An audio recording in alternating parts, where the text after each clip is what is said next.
Hi, I'm Tim, welcome to Watchbox, and thanks for logging on. If you love this watch, email me, tmosso@thewatchbox.com. It's in the description below.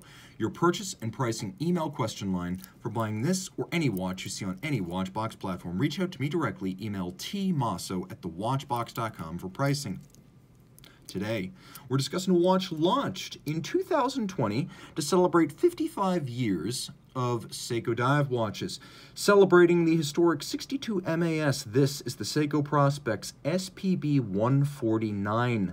Stainless steel, handsomely proportioned, vintage evocative, and upscale. It is a 5,500 piece limited series that measures 40.5 millimeters in diameter, 13.8 millimeters thick, 47.7 millimeters lug tip to lug tip, and then if you include the end links of the bracelet, the total distance here across the wrist is going to be 53.1 millimeters with very traditional and universally customizable 20 millimeter strap spacing. So if you want to get aftermarket straps, you're going to find a billion of them in the 20 millimeter size. I should mention the watch also comes via its boxed set with an accessory Seiko silicone strap, so you will be able to outfit it a little bit more casually or sporty if you like. This is probably the most versatile way to wear the watch. On the bracelet, it could be a dress watch or a sports watch because it is not terribly large, nor is it terribly thick.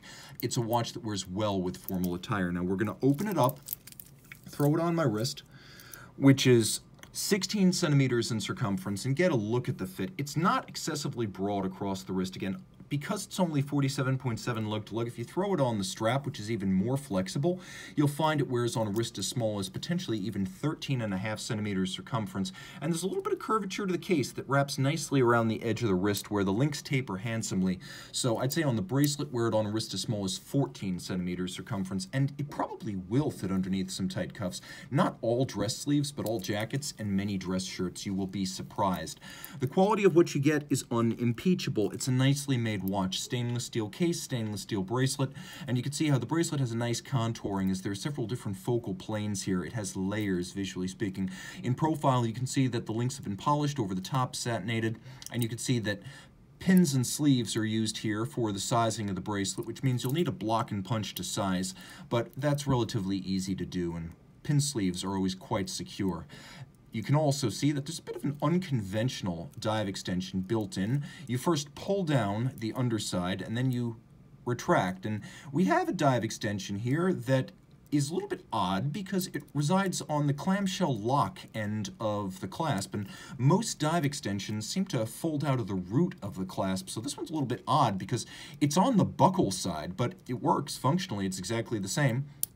Close it up, lock it up. You have a double lock. Note that there's polish and satin on this clasp.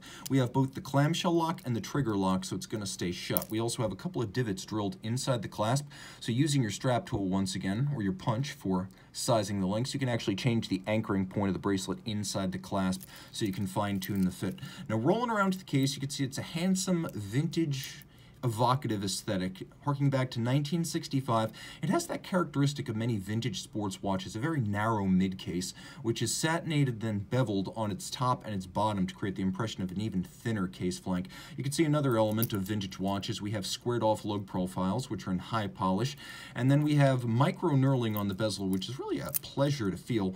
The watch is 200 meters water-resistant. The crown is a screw-down. The bezel knurling is nice and sharp, so it's easy to grip. It is a 120 click, and it's got probably the finest, and by that I mean the most subtle detent I've ever experienced. Clearly, weight and a gliding sort of smoothness was the goal here. It's almost, I'd compare it to something like a Calibre de Cartier. Rolex has a little bit more of a vocal detent, but again, those are the comparables that come to mind with these bezels. Super creamy, Rolex, Cartier, and Seiko.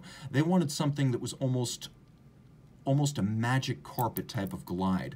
Now we have a ceramic insert on this bezel. In spite of the watch's price point and the fact that it is a Seiko, it does have a ceramic insert. Let's do a lume shot here.